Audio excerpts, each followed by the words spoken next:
morning, everyone. I want to welcome all of you, those of you online and here in the chambers. Welcome to this Animas County Board of County Commissioners for our regular meeting. Today is Tuesday, March the 18th, 2025. It is now 9 a.m. I'm calling this meeting to order. Please rise for an invocation by Commissioner Tony Haas, followed by the Pledge of Allegiance by Commissioner Lucero. Lord, thank you for another day. Bless every moment of today. Guide our words, our thoughts, and actions so that we may reflect your way. Give us the courage to face your challenges and the wisdom to make decisions that honor you. Amen. I pledge allegiance to the flag of the United States of America and to the republic for which it stands, one nation, under God, indivisible, with liberty and justice for all. Thank you. Commissioners, roll call. Mr. Veronica. Commissioner Hess. Here. Commissioner Searle. Here. Commissioner Lewis. Here. Approval of the agenda. Do you have any changes to the agenda, Mr. Veronica? Two changes, Commissioner. Ask the board to remove item 11A in CRS 24-6-4024B. Strike the entire executive session CRS and then add CRS 24-6-4024E with yours being the topic. Thank you, sir. Any discussion on that? I will entertain a motion. Move to approve the agenda with those corrections. And second? Commissioner Searle? Yes. Commissioner Hess? Yes. Commissioner Lewis? Yes, thank you, sir. Consideration of minutes. 2A, reschedule regular meeting minutes for March 11, 2025. Commissioners, we have those minutes. Do you have any corrections? Any discussion? Hearing none, I will entertain a motion. I move we approve the regular meeting minutes of March 11th, 2025. Second the motion. Commissioner Hess? Yes. Commissioner Searle? Yes. Commissioner Lewis? Yes, thank you, sir. Reading of correspondence, Commissioner Community Reports. Commissioner Lucero, would you like to go first? Since we had a short week, I didn't have much other than I did attend my first OPI meeting in Lahana yesterday. Wasn't anything real pressing on the agenda at that time, so I got to meet the other board members. So it was we'll have our next meeting in October, so it's a monthly meeting. So Very good. we didn't have anything special on the agenda. So, Thank you, sir. Commissioner Haas. Short stretch there. We had one major meeting on March 13th and 14th. CCI Legislative Steering Committee. We reviewed approximately 40 bills and took positions on 16. And the one that I would like to highlight is one I've been working on personally, Senate Bill 25037. This proposed legislation aims to enhance and support for Colorado's coal transition communities by modifying the roles of the Office of Just Transitions and revising the allocation of the service tax credit. So the Office of the Just Transition and DOLA provide grants and funds for those communities transitioning from coal production, and they had listed 4 or 5 counties that would be able to participate in this, Public County, and it was one of them because of the Comanche coal plants shutting down. But I didn't see our name on there, so I got pretty heavily involved in that one. Wanted to know why Los Angeles County and Delta County were left out, because we're suffering from coal transition also.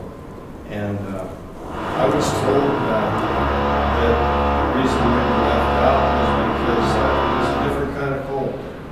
Because ours was metallurgical and it wasn't the same. Coal is coal, in my opinion, and I pushed that pretty hard with the legislators. And we did get an amendment to include Los Angeles County and Delta County. So that means that there will be some funding for us, and that's my report, sir. Thank you, Commissioner. We have, as Commissioner Tony has mentioned, the legislative meeting last Friday, Thursday, and Friday. And so right now we have Colorado Counties Incorporated has taken a position on 120 pieces of legislation that will impact counties directly. That I think as a group we have come together, both parties or any one commissioner elected, and agreed that those 120 require our attention.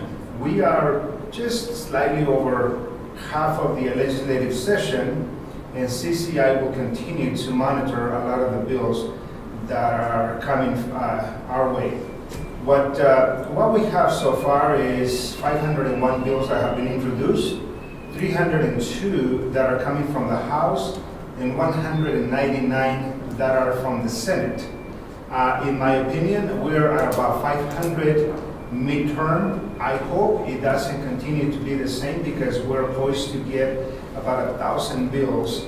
And my concern and the concern of CCI is that perhaps they're not going through this particular piece of legislation in depth. There are so many bills that are pushed overnight. And so once again, I'm going to encourage our constituents to go to the Los Animas County and website and take a look at what is happening in there. One of the updates on Friday, as we left the CCI meeting, we had a meeting with the CWAC, Colorado Child Welfare Allocation Formula, and I'm so glad to see Mr. Aragon here in the audience because as we go through the process of all the programs that we have within child welfare, we are running into a lot of challenges and difficulties when it comes to the funding of the programs. Of course, you know, the state of Colorado is deficient by, could be at least $700 million. It could be greater than $1 billion.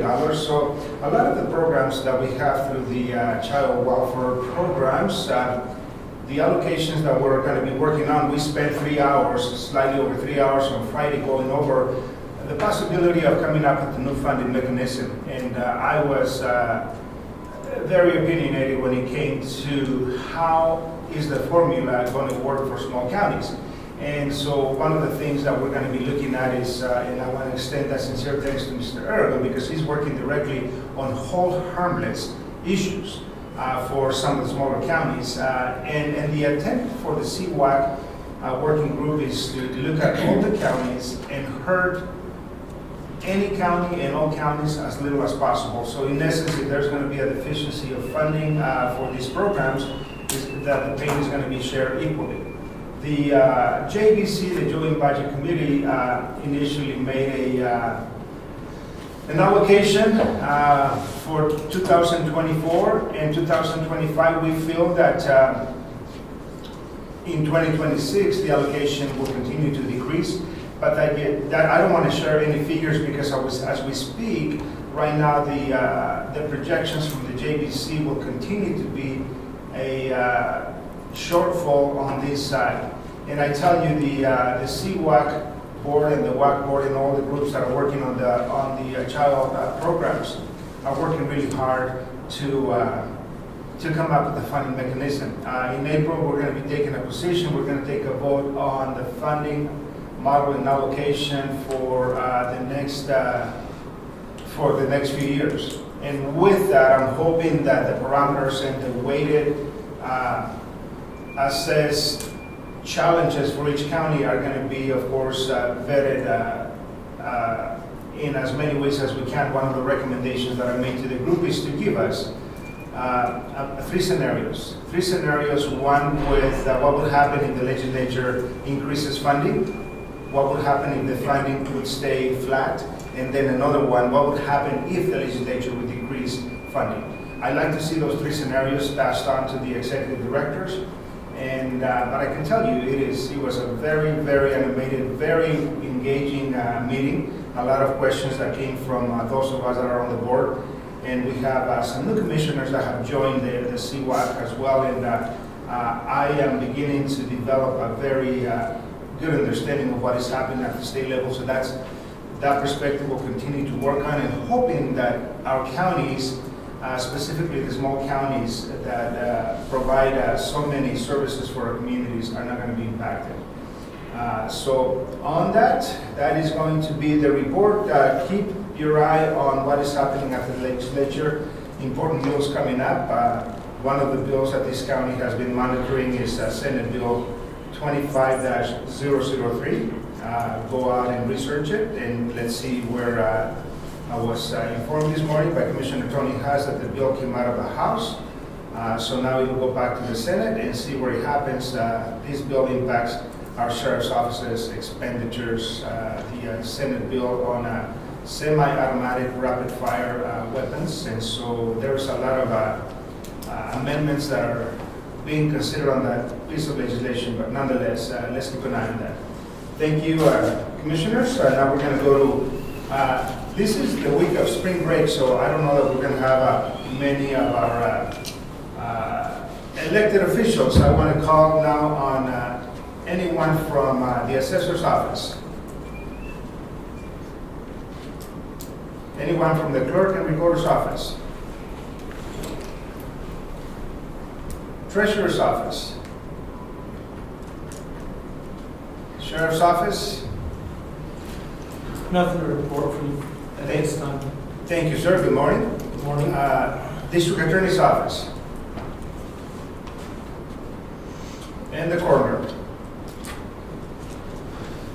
Thank you. So now we are going to be welcoming, we have a presentation from Chelsea Meese, Systems Coordinator, Los Animas and Huerfano Counties, Keep Trinidad Safe Coalition for the Unhoused. Good morning. Good morning. You can come up to the, yes, Yeah. that would be great. I would prefer to stand up. All right.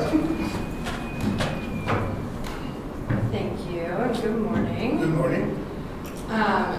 Well, from the brief little bit that I've heard, I appreciate you guys. Thank you for the bill that you've introduced, and then thank you for your interest in child welfare. Just to tell you guys a little bit about myself before we dive into a few things. My name is Chelsea Meese. I am the Systems Coordinator for both Los Animas and Huerfano counties. I have worked in unhoused initiatives for the last 15 years of my career, everything from temporary shelter like at 8 p.m. to 8 a.m. and direct care up to program intervention, development, and contracting with different organizations throughout Colorado. I have worked with 24 of the 54 rural counties specifically and directly, many more in other capacities. But that's actually what brought me down to this region. In 2023, I was doing outreach for the Center for Policy Research in the Colorado Rural Collaborative for Runaway and Homeless Youth. I ended up at the laundromat here in Trinidad, ended up getting connected into the Keep Trinidad Safe Network through LACC, and I actually got to attend the first Unhoused Coalition meeting where I met your director. So, I've kind of been a part of the conversation around unhoused homelessness in that region since 2023. However, I just began this position in November, and I just moved to the region in January. I'm actually housed up in Walsenburg. With that, the first thing that I wanted to do to get a grasp on things is we completed what is called a point-in-time count. Technically, this is federally mandated through HUD that this is to be completed each year, but traditionally in this region, it has only been counted for those who are in transitional housing through ADA or a couple like here and there. We did a very in-depth count this year, and so I'm going to pass around the results for that. When it comes to, you'll see on this sheet, you have Los Animas and Huerfano County results on there.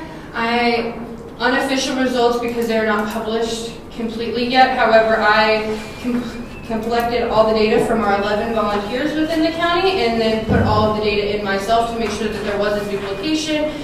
So I do feel as if our numbers are pretty accurate on this. So for Los Animas County, we ended up getting 121 unhoused adults counted.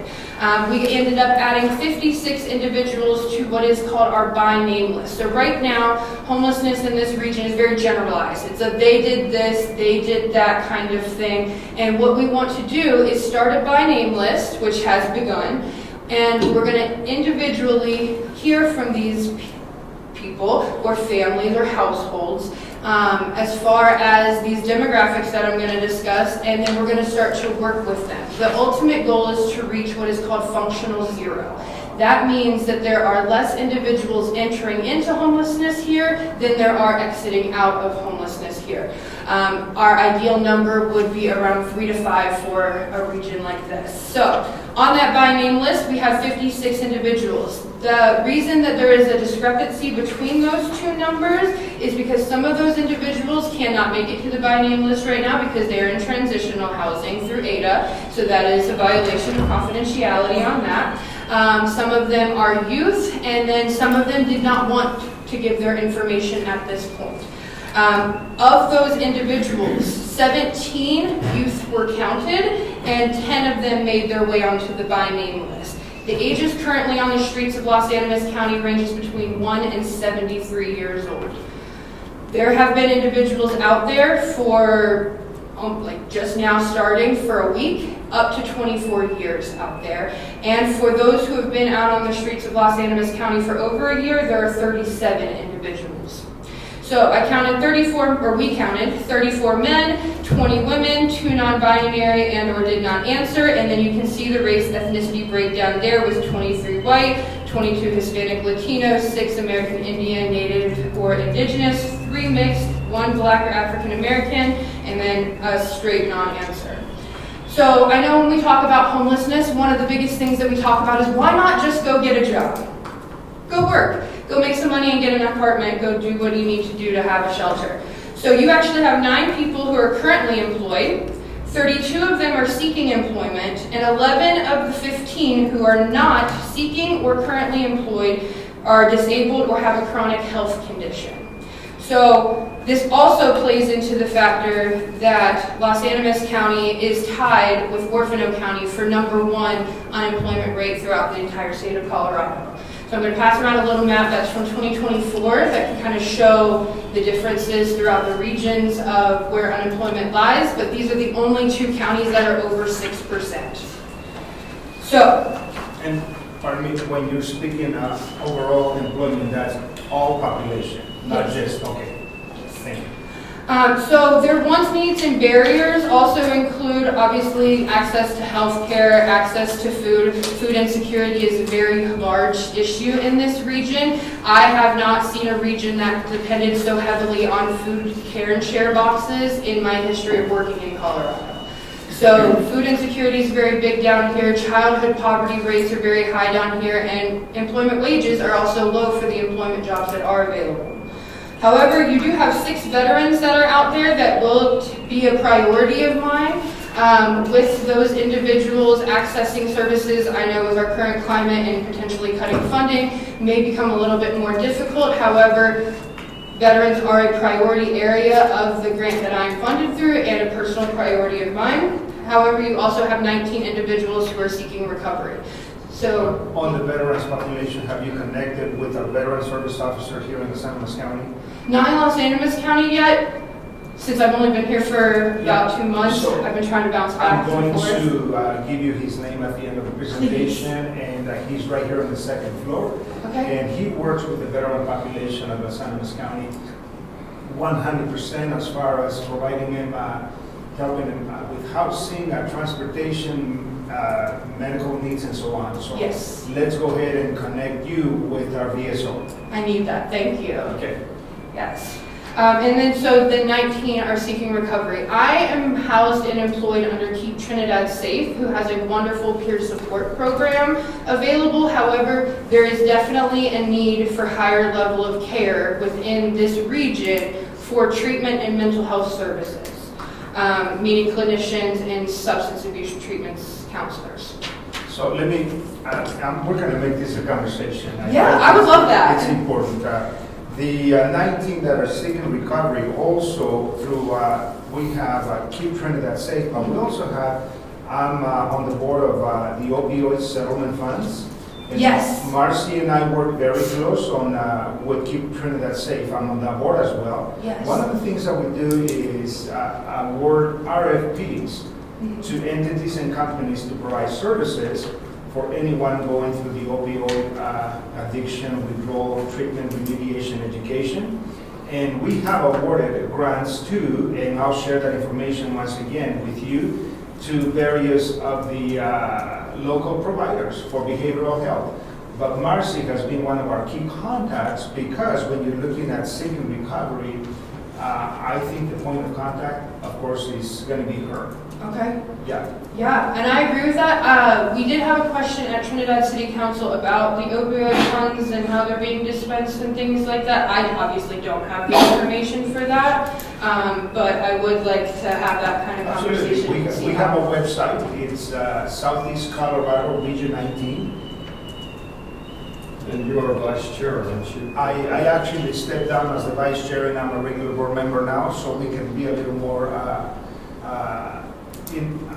interactive with the program. But I'll give you it's SECOR, SECOR, Region 19, Southeast Colorado, Region 19, and that's where you will find all the information, all the programs that we have awarded, who's providing what services, and through our community contacts, whether it's through the sheriff's office, the police department. I'll give you some cards as well that we have.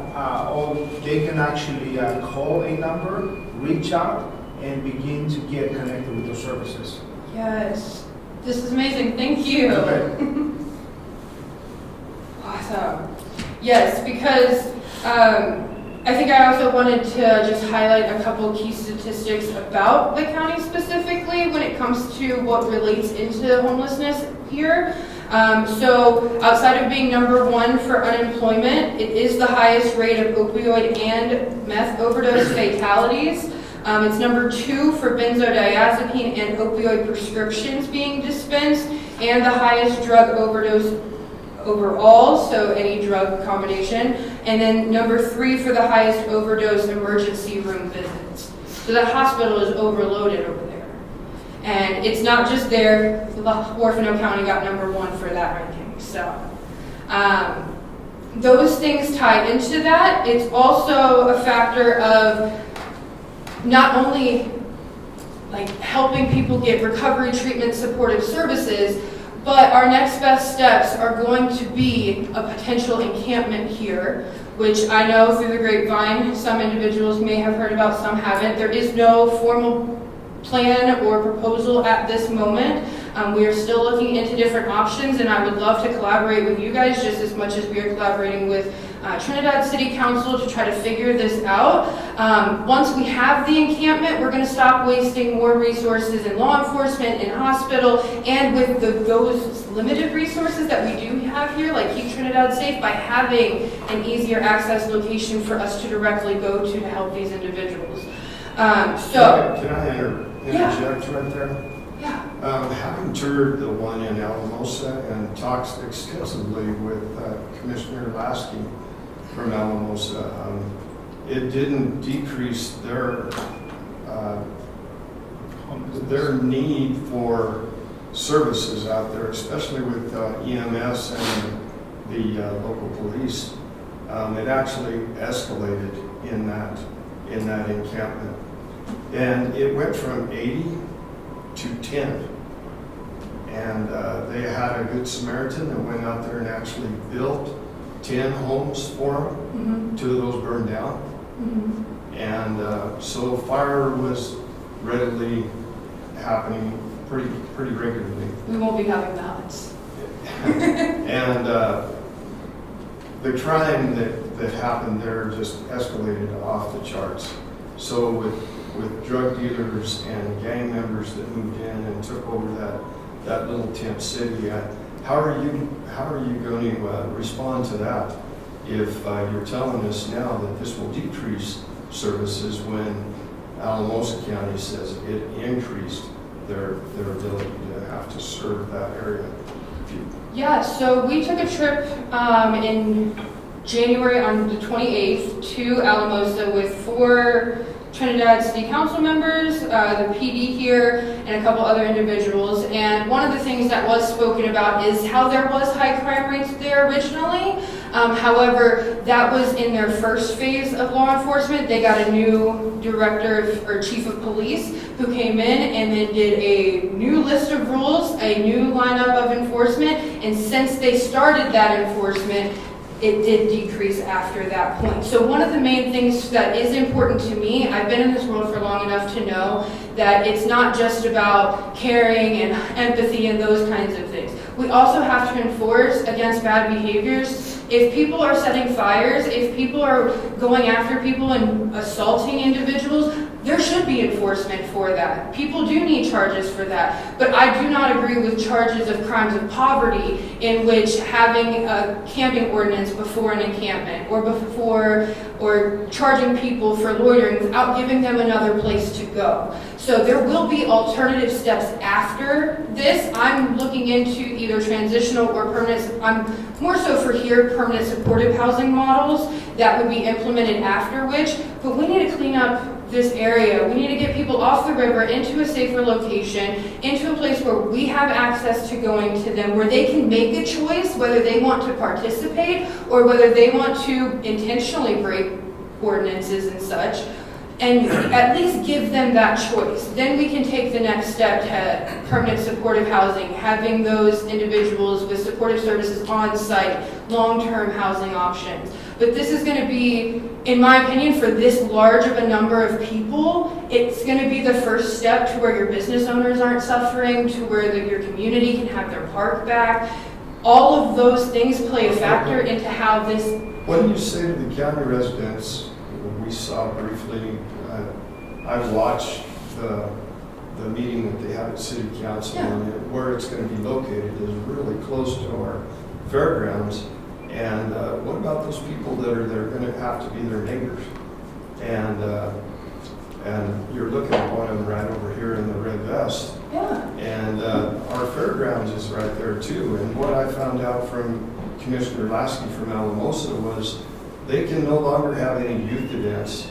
Many of their, and we're in the process of building up our fairgrounds right now with the grants. We're going to do all this work, and that they had to cut back on the amount of programs that they had there, and that's what's going to help us fund this.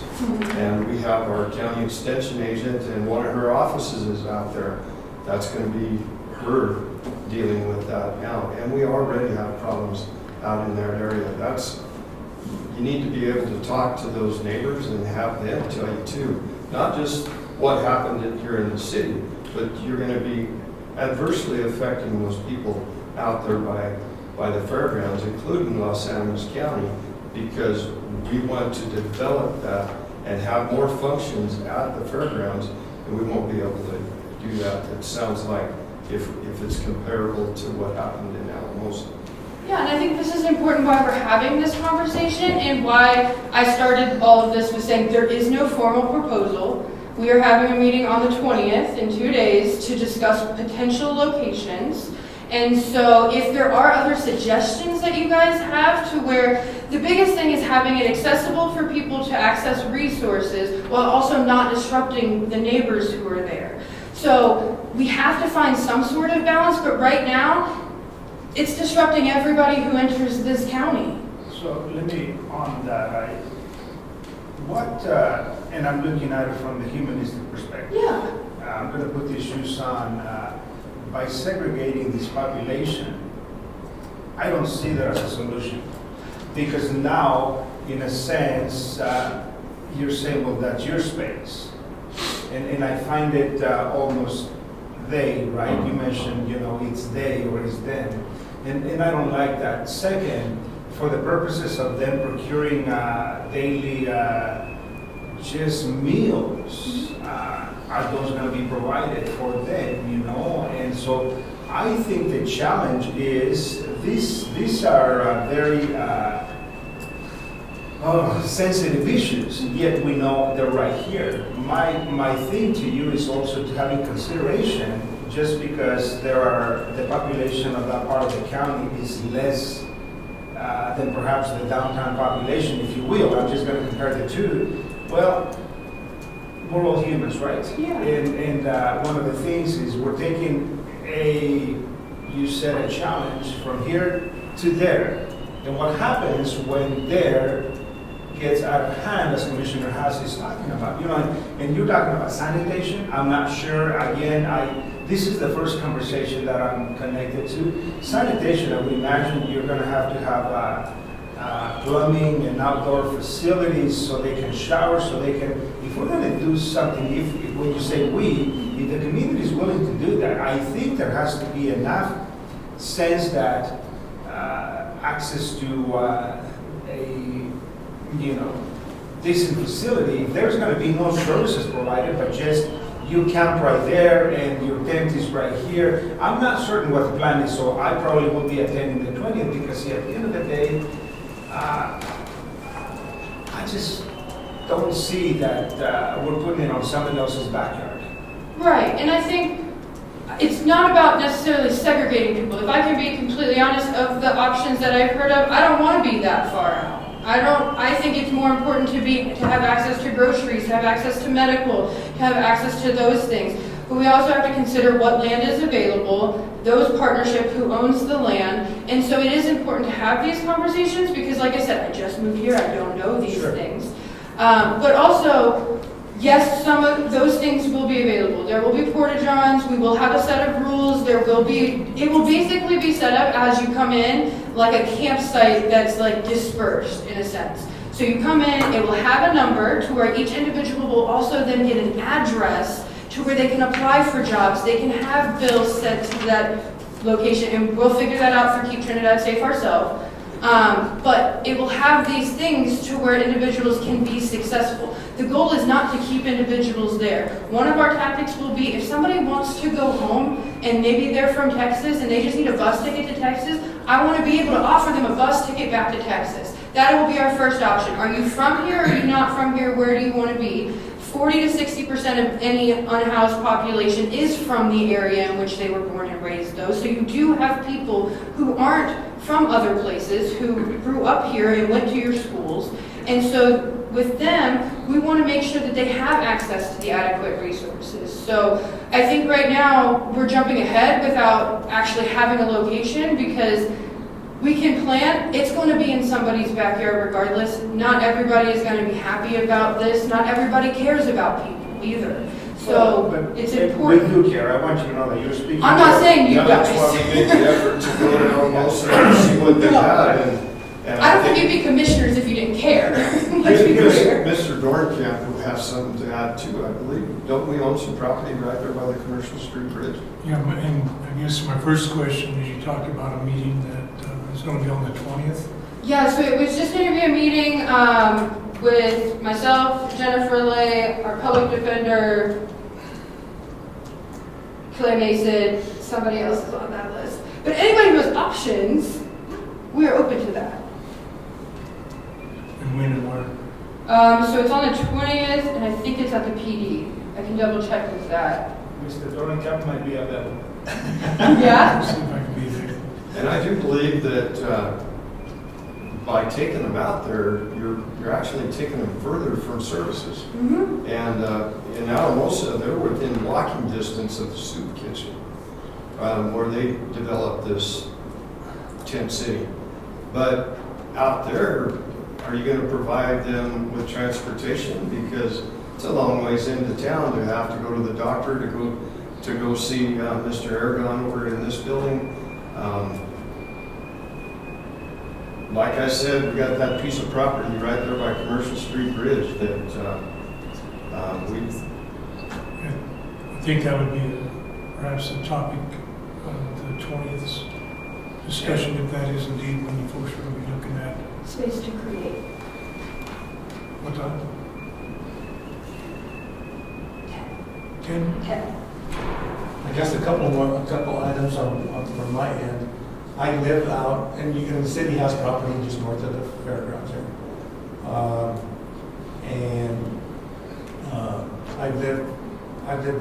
I have a business there, just right across from the fairgrounds. I've lived there for 25, 30 years. Over the last 10 years, I've seen a lot of foot traffic, and it's always after dark. I mean, I'm not sure where they're all coming from. Matter of fact, one day I saw somebody hauling a radiator, carrying a radiator. And I know Lori with her CSU Extension office, they have classes out there with kids. And I know she had at one time had some concerns being out there. Also keep in mind, anytime you're gonna propose anything like a camping area outside the city limits, even though it belongs to the city of Trinidad, you have to go through our planning and land use office. You have to go through an application, let the planning commission hear it, and then it comes before commissioners. Right. So there's a process you have to go through. Any kind of encampment or campground, it has to go through, get approved by the county Yeah.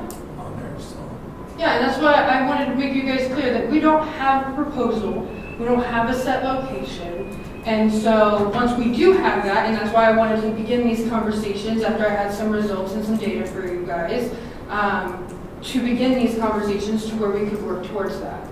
So that will be one part of our conversation on Thursday. Yes, on Thursday about this. So.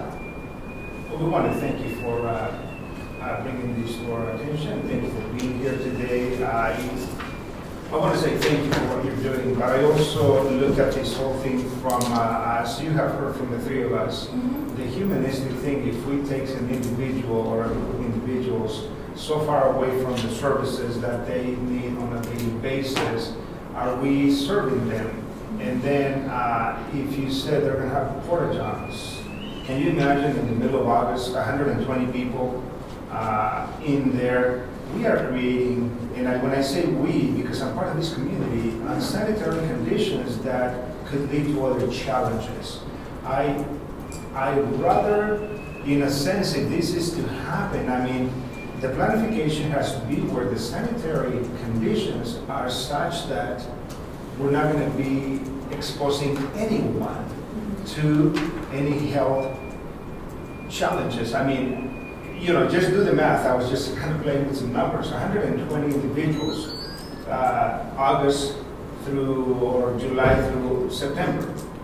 Temperatures tend to reach 100 degrees, and you know, with that kind of traffic and activity, you're looking at the usage of those things minimum 300 times a day, right? We're looking at that in whatever perspective. The challenge for our community is now not only that, but food. So, you know, my heart and my sincere appreciation goes to you and your group. And all of that comes with some cost. Right. And the county is going to be struggling with unfunded mandates that are coming down from the state at this time. And I'm looking at you thinking, you have to go to the vote of the people probably to get like a tax increase or a mill levy increase, something, because from what I understand, this has really ramped up the cost for Alamosa County.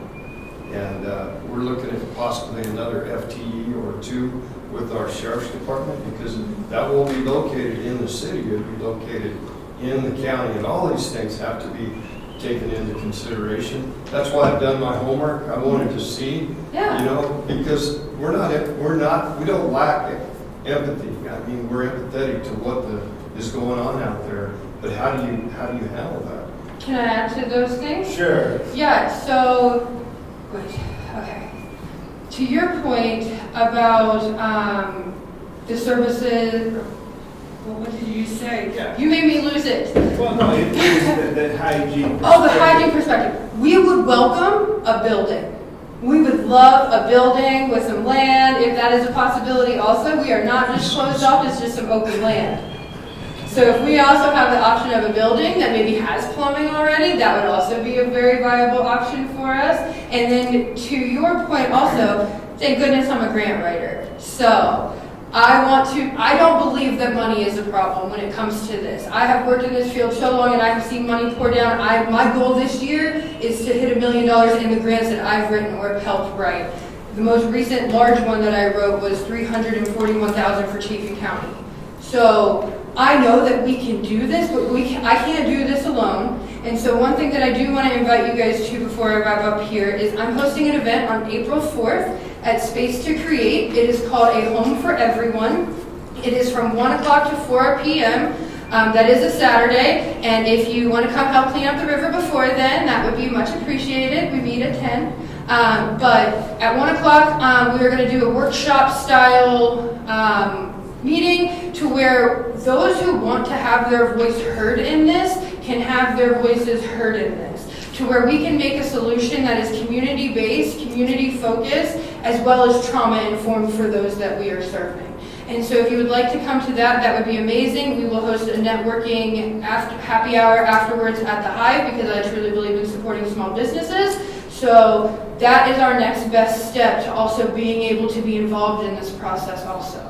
So that goes to all you guys out there as well. You all are all invited. Well, thank you. Thank you once again, and I know that you're always welcome back with this Board of County Commissioners. Thank you. We appreciate your information and certainly the communication, very, very important. So if there's any events, you have our contact information. You can send information and any activity that you may want invite us to, please just send an email to our county administrator, and certainly we want to thank you for being here. Yes, will do. I think I've already passed your email. That's right. Yes, I already did. They called you by your last name. So. Awesome. Thank you guys. Have a wonderful Thank day. you, I likewise. appreciate you. Thank you. Next, we have another presentation from Lori Arnold, Mine's really short. CSU Extension Office. Basically, when I was here last time, I had you guys, I talked about the memorandum of understanding, and Felix had signed it, but I had the appendix figures wrong, and so I have a new one for you guys to look at. I don't know, did you share it with them? It's on. We have. Okay, Yeah. okay. But basically, in the one that I previously presented, I had the figures wrong for the county's percentages. And instead of, I had 19% for me and 22% for Kim. And it should be 16% for both of us. So the new one actually saves the county money. So I just wanted to bring that to your attention. And on the new one, if you notice the position title, it lists director and county specialist. Kim's last day is March 31st. And I talked to, Bruce was here, my boss, yesterday, and they're hoping to fill her position. We're just uncertain how long the process will take.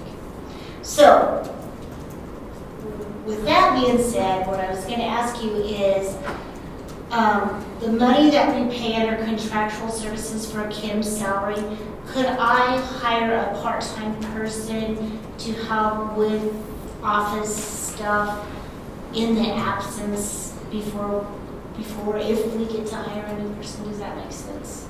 And I think there was an email from Mr. Darrenkamp. Right, I just needed approval if I can use that money. So we cannot make a decision right here, right now. Let us go ahead and take that as an information, and we'll definitely send some back to you, Lori. Okay, that sounds good. And then if you could, if you feel that Yes. you can sign that MOU, if you could get that. I'm looking at my counsel, and I think she read that, and it is okay. We'll sign that. Okay, yeah, if I can get that sent, then I can get it sent to CSU, and it means the process of filling Kim's vacancy Yes. happens faster. You'll get that signature today. Okay, thank you. Do you guys have any other questions? That was it? Yeah, it's easy. It's easy. Also, I want to tell you we're having that reception for Kim on March 31st up here from 10 to noon if you guys are available. Okay. Very good. So, Well, thank mine's you, Lori. easy. Appreciate it. Thank you.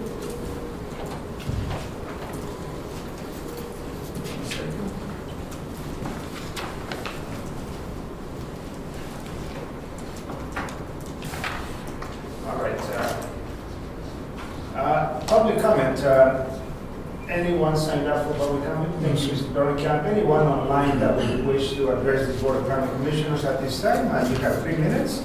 Simply unmute yourself and or raise your hand. And you'll have 3 minutes to address the Board of County Commissioners. Hearing none, I'm going to now move to section 8, unfinished business. Commissioners, we, ladies over, thank you for being here, sir. Unfinished business, this item was laid on the table. I am going to, first of all, entertain a motion to remove from the table so we can address this item. So moved. Second?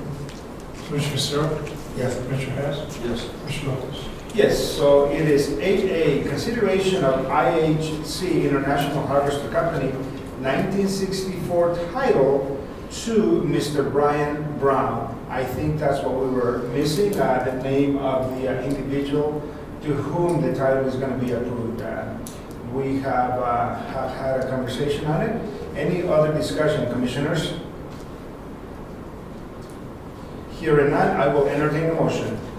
I move to approve the International Harvester Company 1964 title to Mr. Brown. Second motion. Commissioner Hess? Yes. Commissioner Searle? Yes. Commissioner Lopez? Yes, thank you. New business, consideration of reallocating extension office contractual services, reallocated and then allocation. Mr. Dorncamp. Commissioner, before you for your consideration as extension agent, Lord Arnold just mentioned the allowance of her department to move some allocated monies around so she can hire a part-time person in the interim until they can hire a full-time person. Apparently that's the direction that they're looking to go. Thank you, sir. Commissioners, any questions And regarding this topic? at the time of the new hire, then this individual would no longer be needed. I would have to run that past Lori, but that was what my understanding was. She'd use this person until the new hire came. And also, I would imagine that the finance director is going to be part of the interviewing committee. I think it's contractual. Okay. So, yeah, I'm not too sure how she's going to handle that. Very good. Yeah, because it's not going to be an employee. Very Because I good. think, because her and Kim are contractual. Oh, no, what I meant for the Oh, permanent, oh. yes. Oh, yeah. Yeah, I would encourage you to reach out. And then I would think that even the contractual individual may be interested in the position. So we'll see what happens, but I think that's the understanding Commissioner has. And so that it'll have to go out then, and you'll have to advertise this position or no? Commissioner, I'm not sure what the state's requirements are. They are state employees, so I would think the state rules and regulations supersede ours as far as. So the part-time's not going to become full-time because that's going to be a CSU probably interview. Of who they're going to bring in, somebody that's probably has the same education as Kim. Sure. I think she's just looking for somebody that's a part-timer, that's just going to help out maybe with filing, typing, something like that. Until the new hire I is think there. that's the contractual she's asking for right So now. will that be published? I mean, will there be? I think that's what she's going to do at the last Okay. of her high school. Yeah, I do know they stay super busy in there Yes. with school programs, Yeah. and it keeps both of them hopping. So, She did tell me she was going to advertise just for that, that it's just a part-time contractual, until CSU can bring somebody new in. Thank you. Thank you, both of you. Any additional discussion? If not, I will entertain a motion. Move to approve the reallocating extension office contractual services allocation. a second? Commissioner Searle? Yes. Commissioner Hess? Yes. Commissioner Lopez? Yes. 9B, consideration of updated Board of Governors State University System, Colorado State University Memorandum of Understanding. Back to you, sir. Commissioners, as Extension Agent Lord Arnold mentioned, this is a correction to the MOU that's in front of the board for their consideration. Thank you, sir. Any discussion? Hearing none, I will entertain a motion. I move to amend the updated Board of Governors State University System, Colorado State University Memorandum of Understanding. Second that motion. Commissioner Hess? Yes. Commissioner Searle? Yes. Commissioner Lopez? Yes. 9C, consideration of milling EPAT 179D allocation tax initiative. Mr. Dronkamp.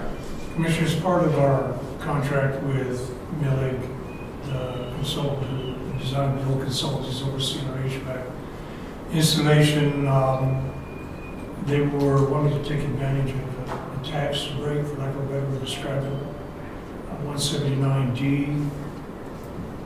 And I believe everything that would be pertinent to that tax exemption is part of your packet, including the clause where we said that we would allow that to happen. So this is part of the initial contract that we signed as per section 15.9 as stated on the letter. Thank you, sir. Bill and the council, have you had an opportunity to review this proposal? I've reviewed, no legal concern. Thank you, ma'am. I really appreciate that. Commissioners, any discussion for Mr. Dronkamp? Hearing that, I will entertain the motion.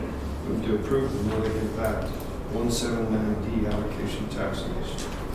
A second? Commissioner Searle? Yes. Commissioner Hess? Yes. Commissioner Lopez? Yes. Thank you, sir. 9D, consideration of energy impact assistance funds, grant application submission, fairgrounds improvements. Back to you, Mr. Dronkamp. Commissioners, before you for your consideration is our submittal to Energy Impact Assistance Fund for some grant monies to make some improvements out at the fairgrounds. Those improvements would include a second pavilion, covered pavilion there next to the park, the southeast corner of the park, upgrading the electrical in the livestock pavilion, water line installation, and I'm missing one. The grandstand upgrade, the catering kitchen to be installed in the rental hall, we call it rental hall. These are all requested by citizens through the years with our fairgrounds coordinator, Brandy Bowman, and also part of the study that UC Denver did as part of the planning that has taken place for improvements out there at the fairgrounds. Thank you, Mr. Dronkamp. And the matching funds is $511,200. You have those line item. No, this will be a project that most likely, part of it's this year, but we'll present, the deadline is April 1. We won't do a presentation probably till, depending on what the state does with the energy impact funds. The presentation at the earliest, my suspicion is going to be at the end of June, because typically they have the presentations just before the next cycle opens up, the next grant cycle, and historically it's made between August and September 1. So we do the presentation into July, and then So you'll be budgeted in 2026. most likely, we have some of it budgeted for improvements this year, but I don't know that we're going to get to that point. Thank you, Mr. Dronkamp. Any questions, commissioners? If not, I will entertain a motion. I move to approve the EIF grant application submission for fairgrounds improvements. Second motion. Commissioner Hess? Yes. Commissioner Searle? Yes. Commissioner Lopez? Yes, thank you, sir. 9E, consideration of appointment to E911 Authority Board of Directors. Back to you, sir. Commissioners, the county is given, for lack of a better way to describe it, so many positions on the E911 board, and one of those positions that was filled by Buddy Crow has expired, and he has expressed an interest, I believe, if I'm understanding administrative assistant Paul Macero's information, he's expressed an interest in filling that vacancy again. Thank you, sir. By the way, I thank you, Mr. Lucero, for, I saw the letters that you sent to every one of them out there, so really appreciate that. Any questions on that item? Hearing none, I will entertain a motion to reappoint Mr. Buddy Crow. So moved. Second motion. Commissioner Hess? Yes. Commissioner Searle? Yes. Commissioner Lopez? Yes, thank you. 9F, consideration of diesel fuel bid Back to you, Mr. Veronica. Commissioners, before you for your consideration is diesel fuel bid to have diesel fuel delivered to our fuel farm out at the fairgrounds with the following results: about 1,700 gallons of diesel with the following results. Acorn Petroleum, $2.44 per gallon, extended price $17,568. Lahana Valley Oil, $2.46 per gallon, extended price $17,712. World Field Services, $2.5547 per gallon, extended price $18,392.84. Wallace Oil, no bid at ask the board to approve Acorn Petroleum's bid of $2.44 per gallon, extended price $17,568. Thank you, sir. I could ask you to repeat that, but I'm just, Commissioners, any discussion on that? Hearing that, I will entertain a motion. Move to approve the diesel fuel bid of 7,200 gallon at $2.44 to Acorn Petroleum. A second? Commissioner Sarah? Yes. Commissioner Hess? Yes. Commissioner Lopez? Yes, thank you, sir. Consideration of removing a segment of County Road 32.4 from Las Animas County HUTF street inventory for the city of Trinidad Love Store annexation. Mr. Veronica. Which is part of the city's annexation process. They are looking at also annexing in a segment of County Road 32.4 be on the east side of the interstate, just north of exit 18, just north of the city's southern industrial park area, stretched between about the off-ramp at exit 18 to just to the other side of the railroad tracks, I believe is where that's at. And no, just to the west side of the railroad tracks. And my recommendation would be for the board to, yes, let's go ahead and allow that annexation to happen. My suspicion is once that store opens up and all that heavy truck traffic, etc., gets on that segment of road, is going to take quite a bit of effort to keep that road in drivable condition. And as an offshoot on the Maverick store that's on the other side of the interstate, the county, that segment of road 71.1, we're requiring them to concrete that to change from the current surface of asphalt to concrete. So I would rather just allow this transitions to happen and not have to deal with this. So the city has reached out to request this. I believe the city, by what I'm reading in the email from the CDOT folks up in Denver, is that the city's reached out to them about the city going ahead and taking that as part of their highway user inventory, part of the road inventory. So am I reading this properly? That's just slightly over 200 feet? I believe so, yes. Okay. And do you need what kind of documentation from this board as far as approving these? Commissioner, that I can't answer. I think once an annexation takes place, the city, whoever's doing the annexation, basically takes over all that property. The question again is whether or not we want to drop that segment of county road. But if there's, perhaps council can help here, if there's a process by which we do this, then, and I don't know if, I'll have to. Yeah, so that's my thing. I think we can possibly, what I like to do is from the purposes is to gather all the information necessary. I think we're okay with that. So what you're telling us then, east of the railroad tracks, going east remains county road, but it's only from the off-ramp to west of the railroad tracks. That section that's going to be annexed. Okay. And I'll reach out to the folks at CDOT and the city and see what the process is for that transfer to take place. Are we I can making tell it you the on- county road or are we transferring it? Transfer. Transfer. Yeah, Yes. that's what my question is. On a transfer, when we vacate a county road or something, it has to go through, there has to be a resolution, it has to be recorded. Now, this is just being transferred, so. So it's a different process that we Okay. have to look into. Yeah. It's different than vacating.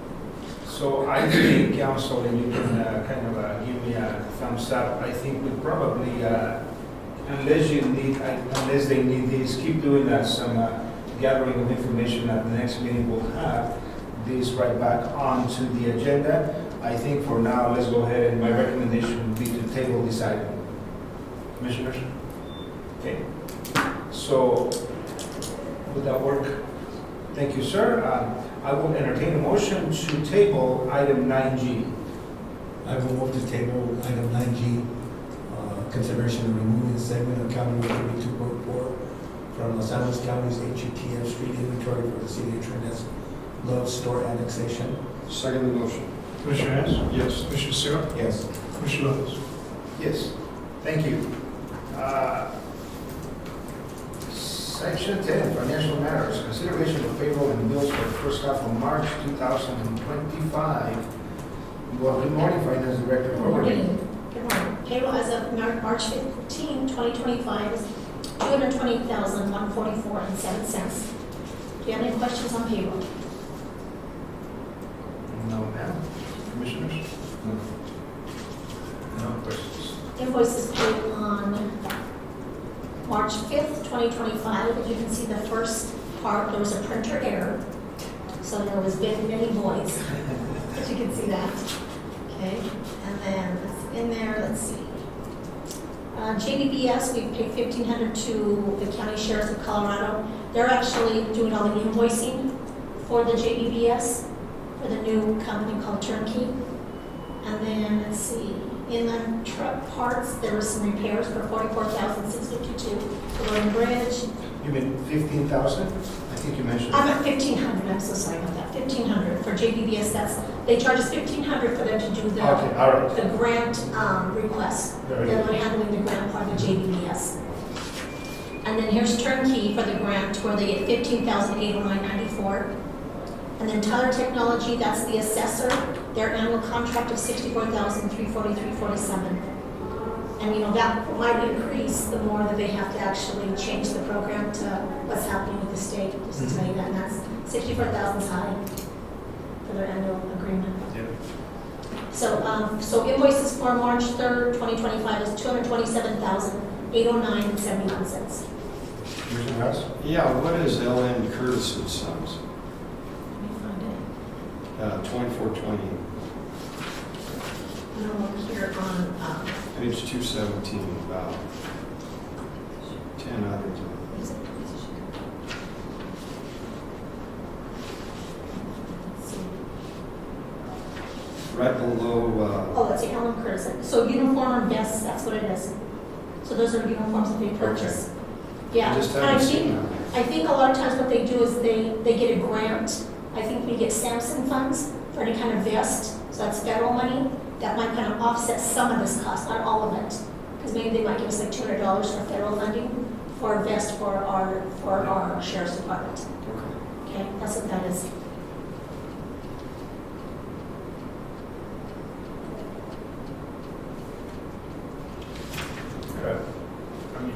Salt Lake Wholesale Sports,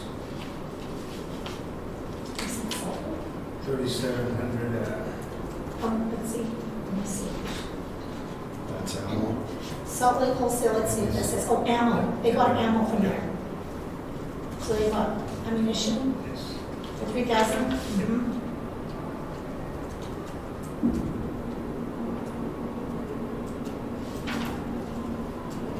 My highlights were not based on how I didn't say this document. Any other questions for Finance Director Coverly? Thank you once again for the report.